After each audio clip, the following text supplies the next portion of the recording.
It's kind of dependent on the landscape. Look, I think the Eagles have done an excellent job. I mentioned this morning of making people quickly forget that they already tried to upgrade this offseason from Jalen Yep. Hurts. Didn't get very far, but they were very interested in Russell Wilson, Deshaun Watson, the players, and obviously they didn't want to come for Philadelphia for whatever reason. Don't want to relitigate that, but understand they were willing to improve if they saw the avenue to improve. Yeah. That's number one.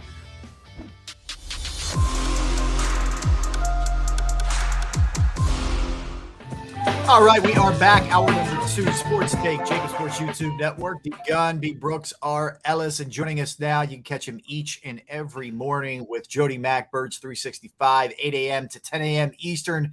Also, check out his work on JAKIBsports.com. That's JAKIB Sports.com. He's got a bunch of good stuff up there today, including a piece. Eagles will have plenty of options moving forward at quarterback, where John just kind of examines what could be a plan B, if you will, or a backup plan if it doesn't work out with Jalen Hurts. Welcome to the show, John. How you making out? Doing well. How are you guys? John, what's the deal, babe? How was your fourth? It was okay. I get a little upset as a dog guy about all the, turning the local neighborhoods into Beirut at night. But other than that, it was nice, relaxing time. All right. That's what it's all about. Go ahead, Derek. You want to say something? No, you're muted. Derek, you're muted. Hello. Oh, Hi. hello. Hi. I'm back. Hi, Derek. Hi. Welcome to the show, Derek. He's got nothing. All right, John, I'll ask the question then. I thought Derek had something. I thought D. Gunn was going to back me up on the dog thing, but I don't know. No, I'm sorry. No, you said you had a dog that died? No. Oh, what did you say? I'm sorry, I missed it. With the fireworks, the dog's going crazy. The dogs go nuts. Yeah, mine got a little. My dog usually doesn't react too much to them, but got a little squirrely last night. My dog was running around the yard flying. Yeah. We have 3 dogs, and 2 of them go ballistic. The 75-pound dog, you try to put her in a room, she will rip the paint off the door trying to get out. And the other one, who I call Jughead, he is so afraid. He gets up under you and he puts his nose under your armpit, and you have to put a blanket over him. And he just shakes until I can't make this.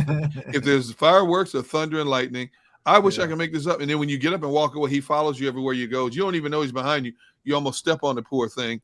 And I'm like, hey, somebody come get this dog, please. I can't have this dog up under me like this. Because if I accidentally step on him and break his leg or something, I don't want to hear the vet telling me, oh, that'll be $2,323. A lot more than that, probably. Oh, heck no.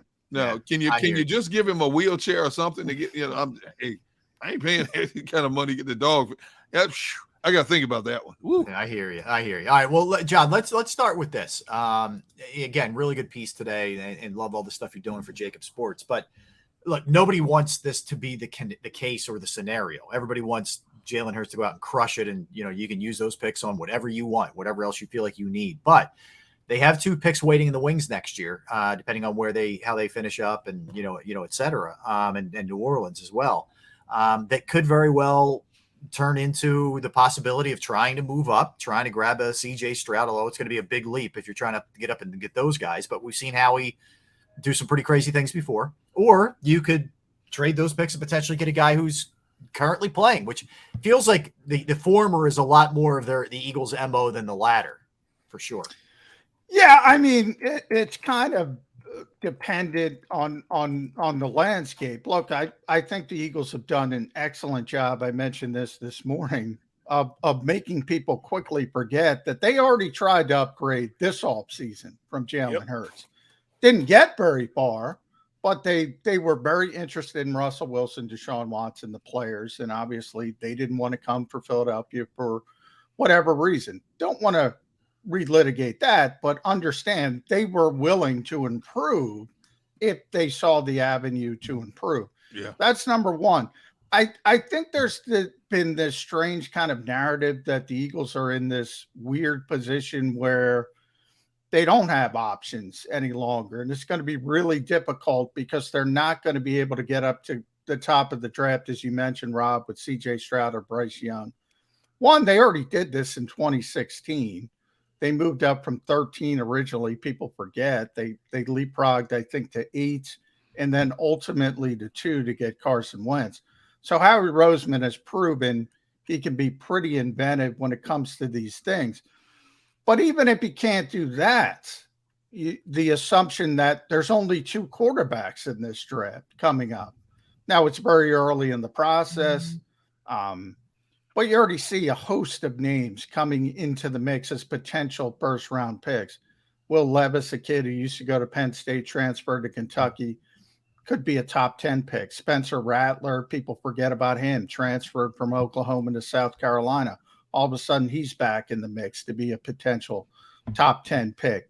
You got a kid in Florida, Stanford, Miami. All these players have been mentioned as potential first-round picks. So this assumption that it's 2 players or bust, no, this year's draft class stunk at quarterback. Next year's draft class is supposed to be really good at quarterback. So that's another part of this equation. The third part is where the Eagles start. And they're going to start with their own pick and the Saints pick. So if the Saints are good, that makes it more difficult.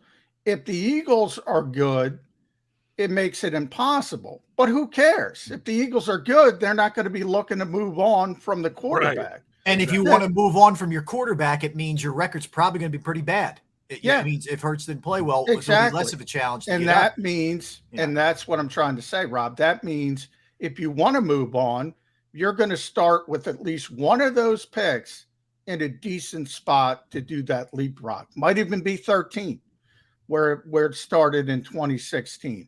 Then you're going to be able to get at least into the bottom half of the top 10 and take one of those other quarterbacks. So the whole point of the piece was, they have plenty of options. I don't know where this sort of narrative has come out of where they're going to be in this purgatory and not be able to move on from Jalen Hurts. If they're not confident in Jalen Hurts, they'll be able to move on. That was the whole reason Howie did what he did, to give himself that, I hate saying optionality because that's a Sam Hickey word, but optionality, and he has it. And the hope is that Jalen Hurts performs well, and we don't have to talk about this stuff, but they have plenty of options, and that's the safety net that they sort of built into this. I just from reading your article and listening to you two this morning, I thought the biggest thing, the most glaring thing that we talked about was not necessarily if Jalen Hurts plays good enough, but more so paying Jalen Hurts. Yeah, and that's the biggest thing, because we know how he likes to sign guys earlier to make sure he gets them under the fair market value, and we're talking about $35 to $40 million. Well, actually, it's not even 35; it's $40 million for a starting quarterback in the NFL. That's the going rate. That's exactly what you have to pay him if they go into the future after this year. And you brought this up saying, they don't have to do that. They don't have to pay him next year. They can wait and let him play another year, play this out, see if he really is the man. And that's the biggest thing I got from, why wouldn't they just let him play both of these years out? That way they know concretely what's going on. Well, you got to be very careful about letting coaches and quarterbacks into a so-called lame duck year.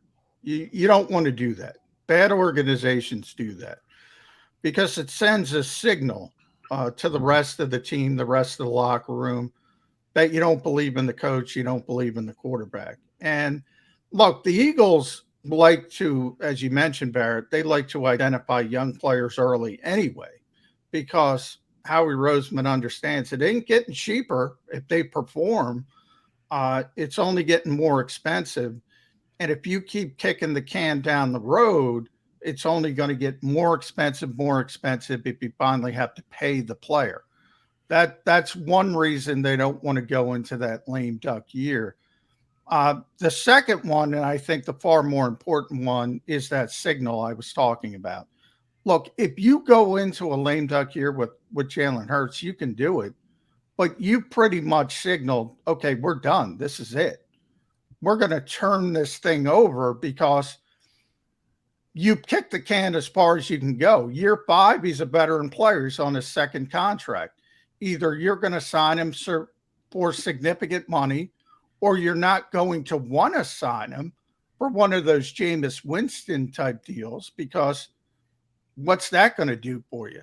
And that's where the draft pick comes in. So the only way I could see Jalen Hurts playing on his 4th year on his rookie deal without an extension is if the Eagles draft somebody like Levis. I use him as an example, have no idea if they like the player, and he's not ready to play, and you let Jalen Hurts have a year, he learns on the bench, and then you sort of flip this thing, and you still have a young quarterback on a rookie contract, and you can at least build the rest of the roster around him, and you keep on this cycle, which some have speculated the NFL is going to start doing, because other teams are going to say, do I really want to pay so-and-so, whomever, Kirk Cousins, Derek Carr, those types of quarterbacks? Do you really want to pay them $40 million a year? Or do you want to keep just rotating with young quarterbacks on rookie deals until you find the guy? Hey, John, I loved your article. I thought it was on point, everything you said. And as I read the article over, the one thing that kept coming to my mind is, and it's going to get heated up as the season goes along, if Jalen Hurts plays mediocre, all of these lounge chair quarterbacks, including us in the media, all of us are going to start looking at some of these college quarterbacks thinking he's the next can't miss guy. And history has shown there is no such thing as the next can't miss guy. It's such a crapshoot drafting a quarterback. In the Super Bowl era alone, there have been 43 quarterbacks. Just think about this. 43 quarterbacks that fall in the category of first round bust. Okay. Think about that. 43 and that have been, and you know, if the Eagles are in a position to draft, now they were spot on with Carson Wentz. Unfortunately, it didn't last for whatever the case may be. It just didn't last. But even if we all agree that the Eagles may need to use a first round pick next year on getting a quarterback, there's no guarantee they're going to pick the right one. Yeah. You know, because the high profile quarterbacks, there's so many names like Brady Quinn, Josh Freeman, Tim Tebow, Blake Bortles, Johnny Manziel, Marcus Mariota, Tim Couch, Jeff George, Dan McGuire, Todd Marinovich that were considered can't miss quarterbacks and flamed out. Jamarcus Russell that flamed out before the NFL careers really began. So I understand why the Eagles are investing so much into Jalen Hurts right now. They want, like you said, they want him to be the guy, which alleviates a lot of problems for them beyond 2022 if he rises from the ashes and do what they're hoping he can do.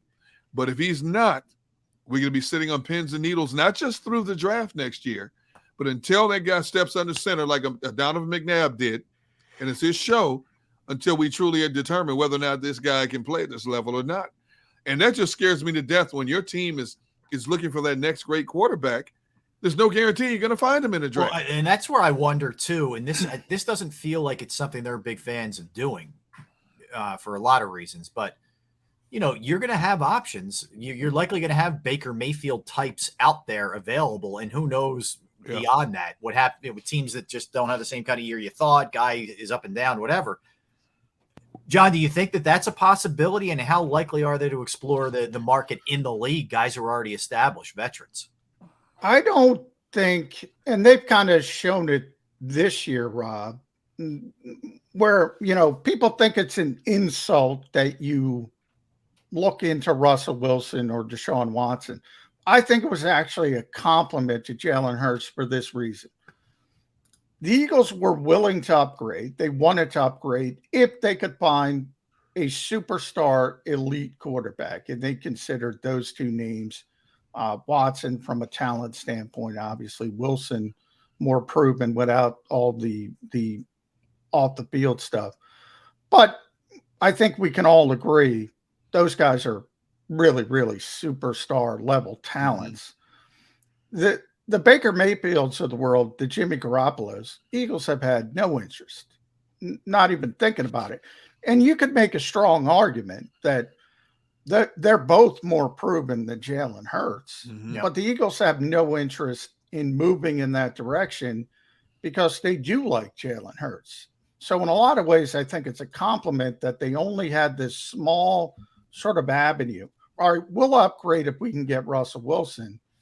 We'll upgrade if we can get Deshaun Watson, which was never going to happen. But that's it. Other than that, we're going to go with Jalen Hurts. So I think that in a weird way, that's a compliment, as I said. Moving forward, because of how the Eagles set this up, and Pro Football Focus says they have a top 10 roster. They built up this roster, number 7 overall. Well, there may not be a Russell Wilson type, and more likely than not, there's not going to be a Russell Wilson type available. And even if he was, then you got to go up into that 40, 45 million range. Right. That's going to affect the rest of your roster. So I think moving forward, the Eagles are going to go draft pick or not, or Jalen Hurts is going to seize the job and they're going to continue to build around him. If he doesn't, as Derek said, there's plenty of misses, but they're going to go draft pick. Yep. And they're going to go with one of these quarterbacks in the draft. Well, just think about this, guys. So if they have some pricey like Carson Wentz type contract on their at the quarterback spot, you're not looking at Hassan Reddick. You're not looking at a lot of the other moves. They have that flexibility because of, frankly, what Hurts is making. It was one of the beauties of 2017 because Foles and Wentz weren't costing you an arm and a leg. So you could be aggressive in that offseason leading into the Super Bowl year. That's a great spot that they're in. That's another reason why you want this to work with Hurts. Yeah, and that's why I kind of mentioned in the first part of this, the rotation sort of. If it doesn't work, don't go for that bridge. Don't go to Baker Mayfield, who's kind of good, but he's a bit limited, and keep going rookie, so you can build the roster. And hopefully you hit on the rookie. If you got to turn it over in 4 years, turn it over in 4 years. Have a more college-like mindset. If we don't have the guy, let's go try to find the guy in the draft rather than take that middling. I don't want to criticize him, but everybody points to Derek Carr, Kirk Cousins. Really good quarterbacks, but not good enough. Right. And, you're sort of in that position where you got to pay him a ton of money, can't build up the rest of your roster. At least the Eagles right now have been able to build up, bring in the Hassan Reddick. You can't pay A.J. Brown $25 million if you're paying Russell Wilson $40 million. Right. You can't do it. That's right. Well, you saying that Baker Mayfield is better than Jalen? Well, proven. I mean, you got to be honest, Barrett. I mean, this guy made the playoffs. Won a playoff game in Cleveland, which hadn't happened since when? I mean, forever. 1992 or something like that. Yeah. I mean, Baker Mayfield, and last year he had a bad year, but I think a lot of people don't realize he played through a pretty significant injury. And coaches, Barrett, will have a ton of respect for that because they needed him to be out there because he was better than the alternative. He played through it. Now, I don't think the Eagles like the intangibles nearly as much as Jalen Hurts, the leadership. There have been some Cleveland said it themselves. We need an adult in the room at the quarterback position. But I think if you're being honest, Baker Mayfield has produced more in the NFL than Jalen Hurts. Got to be honest about this. Yeah. I think he produced because he had more to produce from. If you take Jalen Hurts and put him in that offense, you would find that Jalen Hurts would be just as good as a Baker Mayfield. When you're throwing to your best receiver being a rookie and, guys that really couldn't create separation, you didn't know how to really run routes the way NFL players run routes, then you would say, all right, you put Baker Mayfield in the same offense last year, he'd probably have just about the same success. You put Jalen Hurts behind that offense when you have a running game like that, Eagles just learned to have a run game like that. But you're throwing to guys that are much more capable of being receivers. I think that his career would be a lot more than Bake's. That's just Well, my I think they would go about it a different way. I think, look, Jalen's a different player. You have that sort of plus Yeah. one in the running game. More Cleveland's running game is more traditional. You know, Nick Chubb and Kareem Hunt, great offensive line. They both have great supporting cast. Jalen will get to show. Look, Jalen and Tua in Miami, which is ironic, the old teammates from Alabama. right. They have no more excuses. I mean, the None Eagles whatsoever. had A.J. Brown, Devontae Smith, Dallas Goedert, maybe the best offensive line. They added Tyreek Hill in Miami to Jalen Waddle and Mike Gesicki. Both those guys are on the clock, so to speak. Yep. You're not going to have better supporting cast. So, look, Baker's had a good offensive line as well. He's had good running backs. He's probably had better receivers. So that's fair. But I think from a production standpoint, and by the way, from what the Eagles want to be, and when I say what the Eagles want to be, I'm talking about the owner and the head coach. They would have the guy who they would rather have the guy who can sling it than the guy who can run it. Yeah. That's just a fact. Absolutely. No doubt. And the other thing that's going to happen, and this is, I don't even know if this applies to the Eagles, but you're going to have teams and players like, for example, the Jets and Zach Wilson. If the Jets aren't good and he doesn't shine because we have no patience now, they're going to be calling for him to be run out of there. Yeah, Trevor Lawrence might have a little bit longer leash, but they'll be screaming about him if he doesn't take a huge step forward, in Jacksonville. All that kind of stuff could potentially change the marketplace as well if you're looking for the already in the league type of guy. I personally don't think the Eagles want to go that route, but that's something else to consider here. But to your initial point, John, way back to the college guys, there's no better example than Joe Burrow. Joe Burrow, after he transfers from Ohio State, has a decent first year with LSU.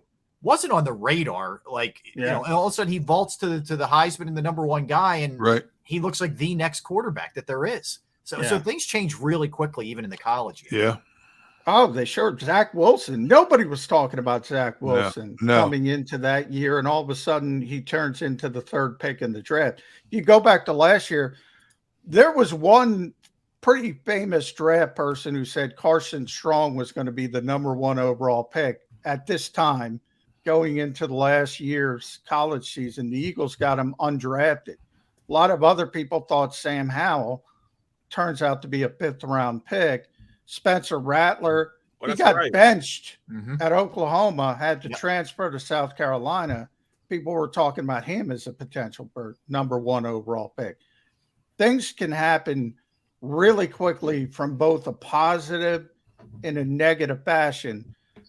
But scouts are pretty much in concert that this is a much, much better quarterback class coming up than last year. No doubt. And Dyke is pretty good. And here's the thing, guys, from the Eagles' perspective, you can't just assume we can keep kicking this can down the road. Right. You have 3 first-round picks. You started the process this year. They only used 1, but they started it with 3. Now they have 2. The assumption that they're going to have the same optionality in 2024 as they've had in 2022 and 2023, that's a leap of faith. The one thing I want to see from Jalen Hurts, beyond just his play on the field, we applaud him for his maturity when he steps in front of the mic. But every man has a breaking point. No matter what you do in life, you have a breaking point.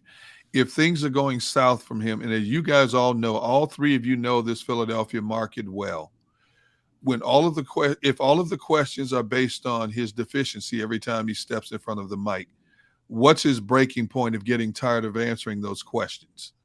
If he has shortcomings in a deep passing game, if he has shortcomings in reading a defense, going through his progressions, if he has shortcomings in staying in the pocket just a second longer and running instead of waiting 1 more second for that receiver to free up, people are going to ask him about that constantly.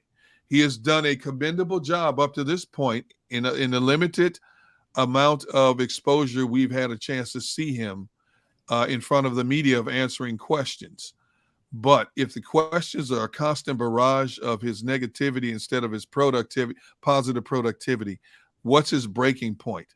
Because if he has a breaking point, you guys all know we in the media are going to jump on this and run with it, and we're going to see how it affects him on the field as well. Well, there was a little bit of that. If you guys remember last year, testy, I don't know if that's the right word, but there were a couple times where someone would ask him a question and he would be kind of like, he would either blow it off or get kind of annoyed because he's a no nonsense kind of guy. Right. And that generally serves him very well. I think that's a positive, that he's a very, he's focused. But you're right, Derek. If he's being constantly barraged with the same, hey, you can't hit that mid-range throw or whatever, I do think you could get a little something off of that with him. I don't know. Yeah. Good question. I think with Jalen, you see, and you mentioned Rob there with, he gets short with things that he doesn't like the questioner or the question. And that'll be about it. If I had a hat, I'd give a hat tip to Nick Saban here, because you hear the same thing in Miami. I talked about Tua. Mm-hmm. You hear the same thing in New England. I was just reading today, some Patriots writer writing about what kind of young leader Mac Jones is. It's all these Alabama guys, man. And Jalen calls it rat poison, and he stays away from it. He does a tremendous job of it. I wouldn't be worried about that. The most frustrated I ever see Jalen Hurts, and I've mentioned this before, I kind of laughed at it at the time. I thought the Eagles were just spinning. In training camp, obviously they're trying to protect the quarterbacks, and they blow whistles very, very quickly. They stop plays. And one day Nick Sirianni showed up and said, practice isn't necessarily the best environment for Jalen Hurts because, there's a lot of plays he can extend that they're going to blow dead in practice. And I said, I rolled my eyes a little bit. Sounds like an excuse. They did the joint practices with the Patriots. and Jalen was flushing out right, as he tends to do.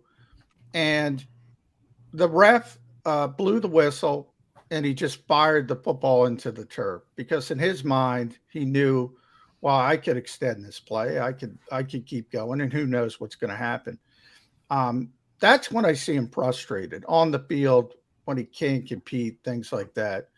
I don't think press conferences, things like that, I don't think it affects him. I really don't. Now, that doesn't mean he doesn't get angry at times, but he just puts that off, as you mentioned, with those short answers, and he goes on to the next thing. And again, if I had a cap, I'd tip it to Nick Saban. I think that's sort of, Nick does it with all his quarterbacks. Sure. I hear you. Well, so John, good stuff, man. We're always looking for your work there at JAKIBsports.com. Doing a great job there. And of course, with Jody every morning, 8 a.m. to 10 a.m. Birds 365. You see the backdrop right there, right behind John. So, John, keep up the good work, man. Thanks for jumping on for a couple minutes with us today. We appreciate it. Thanks, guys. Appreciate it. Appreciate you, man. You got it, John. Yeah, I just thought it was interesting because we're naturally we're focused. Any Eagles fan wants them to succeed, and we're focused on what's going to happen this year. But it's not a coincidence that Howie stored that extra first rounder in his back pocket just in case, and what it may end up looking like. But back to, because I know you do a lot of college games. There's 3 guys that aren't on anybody's radar right now who we'll be talking about come November, as being first rounders or possibilities if the Eagles aren't playing well. I can guarantee you that, man. That's just nobody's even heard of. No, it's the nature of the beast. Some team will come out of nowhere. Iowa State's going to go on a run or whatever, and you're going to say, "Oh man, this dude's pretty good, man, and this could be a good fit here." Well, look at Carson Wentz. Nobody will Carson Wentz until after the Senior Bowl. Right. I mean, if you're not a Division one, what is FBS, then you don't really know about Carson. Carson was a baller, and going to the national championship. But that school always, his school always goes to that. They won a national championship last year. Yeah, they won it. That's why it took him so long to get on the field, because the guys that were in front of him at North Dakota State were winning championships. You look at guys like Carson Strong. I did a Carson Strong game last year against my Kansas State. They shut him down. But, man, when I saw what he is about, he's 6'4", 6'3", can throw it a country mile, but he's just a little athletically challenged in the aspect that he's functional He has functional mobility at the quarterback position. He's not going to run away from anybody and break any pocket for running for first downs, but he could throw it accurately to whoever and whatever you want him to throw to. Yeah. So it really depends on how you approach. You want your team constructed. Yep. Yeah, absolutely. Oh yeah. Yeah. No, I got you. I got you. All right. So we'll pick the football talk.